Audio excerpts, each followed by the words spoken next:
and welcome to CX Today. I'm Rhys Fisher, and today I'm going to be speaking with Thor Mitskog, the CEO of Cyber Acoustics. Thor, thanks for joining me. How are you doing today? Very good, Rhys. Good to see you again, sir. Yeah, absolutely. It's nice to check in again. So today we're going to be talking about sort of hardware versus software when it comes to noise cancellation and how that kind of impacts security. We know that data security is a massive area of interest in the contact center industry right now. So for you, what are the biggest security challenges that enterprises face with software noise cancellation?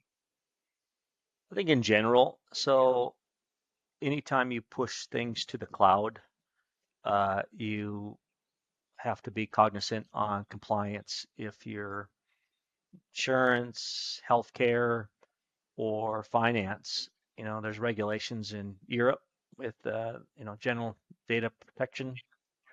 There's HIPAA, which US guidelines for healthcare and protected health information. And then there's payment processing and by the PCI DSS standards that they all have to comply to. So those, anytime that you push stuff up to the cloud, which frankly everything is cloud today for these soft phones, right? So it's definitely there, but these are another checks points that you have to do. So if companies can avoid it, and don't have to have these concerns, then great. And there's still a lot of financial companies that do not. They still use analog phone systems. They're using hard phones because they haven't shifted over just because of the sensitivity. And I think we can all agree.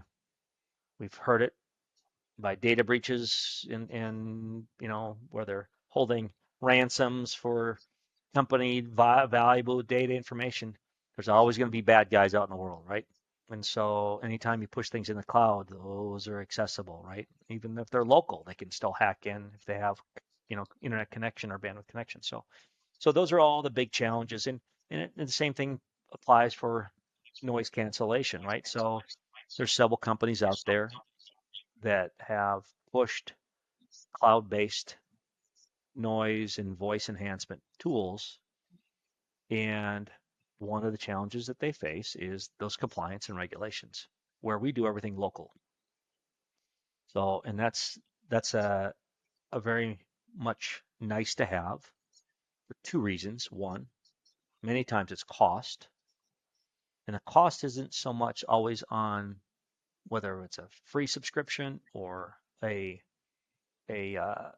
license, that the royalty that they're paying to the service provider, but it's also the cost of IT to making sure the thing is set up correctly. Because it's not, you just don't just plug it in, install it, and it just works. It ain't that simple. And there's a lot of cost associated with it, both fixing problems that because they forgot to get the settings right and they didn't do it and they have to go investigate it. So that's time offline spent to go get that sorted out, as well as implementing it and getting it set up, initially. So those are all things that need to be taken into consideration because once you put it in place and you get it set up right, it should work. But you know what? When you rely on Microsoft as your baseline operating system, they break stuff all the time. By when they do a Windows update, they cause changes. And guess what?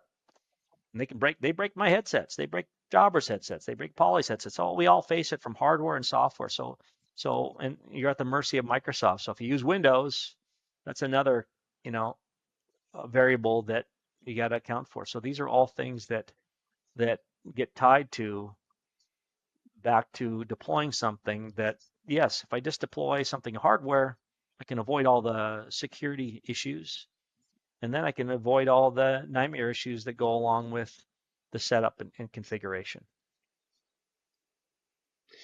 So just leading on from that, and obviously you've touched on this a little already there, but could you speak a little bit more about how hardware-based noise cancellation kind of mitigates those risks associated with the cloud? Yeah, so if this has been a rule of thumb by the leaders of, I used to call on Dell. They were my main technology partners when I got into hardware 35 years ago. And and one of the number two guy there, the top leaderships, they're good friends of mine, and they've always stood by. Now they're a hardware company, they're going to be biased, but if you can always do it on hardware, it's better.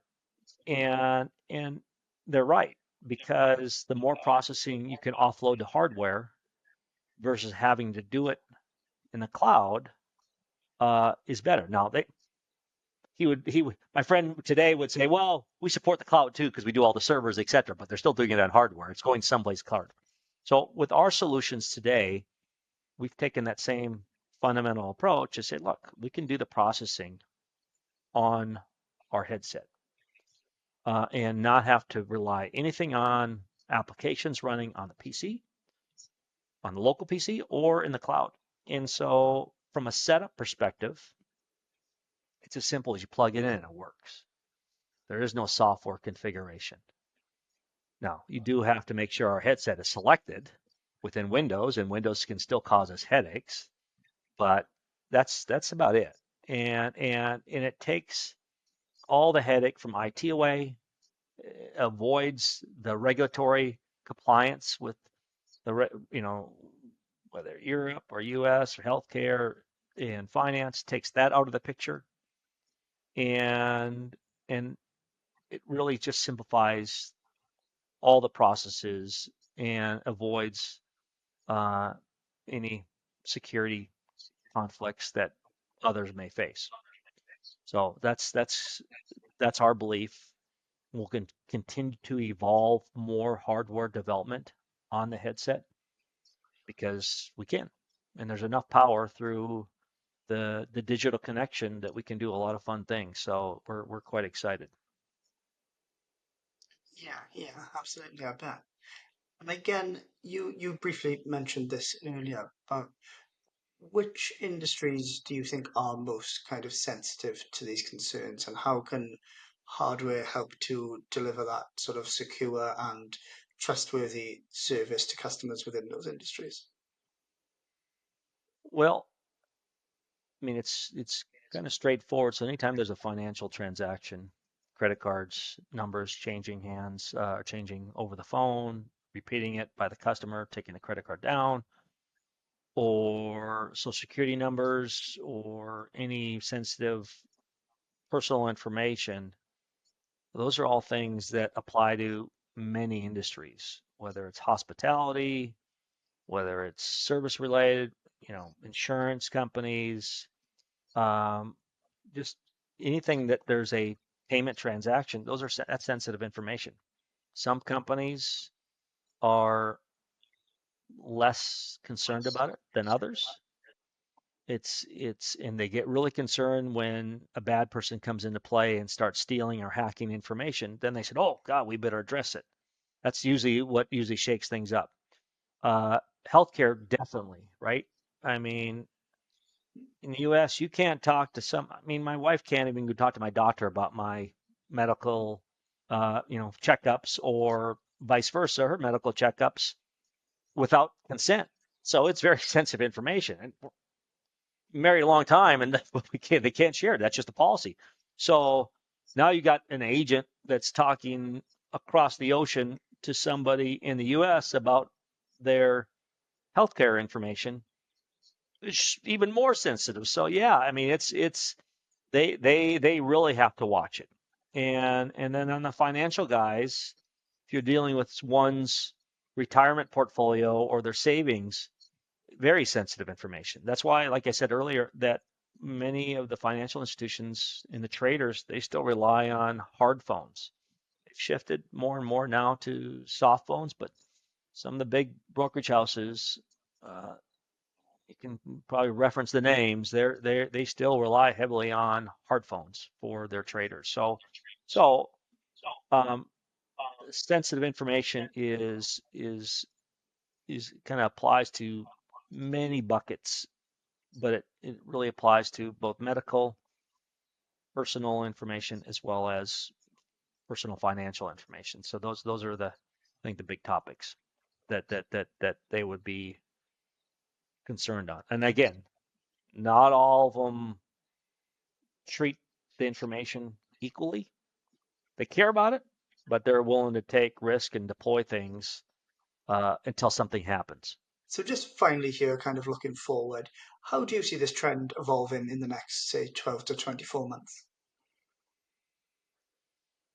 So the the cloud applications and concerns, they're going to continue to evolve. I think there'll be consolidations because there's a lot of people vying to push their tools out there. And I do believe that they'll not all these companies can afford to continue to invest and put monies into tools if they don't have the client base to support it, right? So there's going to be, I think, more consolidation. There has to be in the software because there's so many of them today. And how do you choose one, right? Um, and so the with with this crowded space of software tools, they'll I think the consolidation will happen, and more so if they can do away with one and get the same functionality through hardware, they'll opt into the hardware component because it simplifies. Because we're seeing more and more complicated scenarios with customers asking for help with setup because I think the hardware is the issue. It's not. It's the software that they've overlaid on top of that hardware and them figuring out how it all works together. And they blame it on the hardware guys until we get their leaderships and their local teams on the phone. I said, really? Do you really see it now? We paint it black and white. And they said, oh, yeah, you're right. It's the software. It's broken. We don't have it set up right. Can you help us? And so I think that's going to be the deterrent and the continued migration to say, look, if we can do it in hardware, let's do it in hardware and avoid this headache. And it'll save a lot more than just the cost of the product and the licensing. It'll save the headaches of and the troubleshooting and downtime and pain points that their clients, fire back. Hey, it sounds like crap. It's terrible. Why isn't it working? Well, it's because it wasn't set up because you chose Mr. Customer of the BPO. So you wanted all these glorified features and softwares because you saw them and you're sold a bill of goods and you can't make it all work together real well. And so that's the challenge that the BPOs are facing today. And we're going to do our best to kind of bring tools in that help clean up the process and help IT's job. But um, but I definitely see trends of migrating to more advanced hardware uh, will be the wave of the future. So Great. Thanks, Thor. That was, yeah, that's a really interesting chat. I think, like you said, the kind of the rise we've seen, especially lately, of these cyber attacks, of these ransoms, I think that kind of intertwining almost of security and customer service and experience is only going to be, it's only going to grow and become a bigger kind of topic moving forward. So it's going to be really interesting to see how that plays out. So yeah, thanks again for your time. Really great chat. yep, good. And I'd also like to just quickly to thank our viewers as well for tuning in. If you did enjoy this, please remember to like and subscribe to the channel and pop on over to cxtoday.com for more stories like these. Until next time, thanks for watching.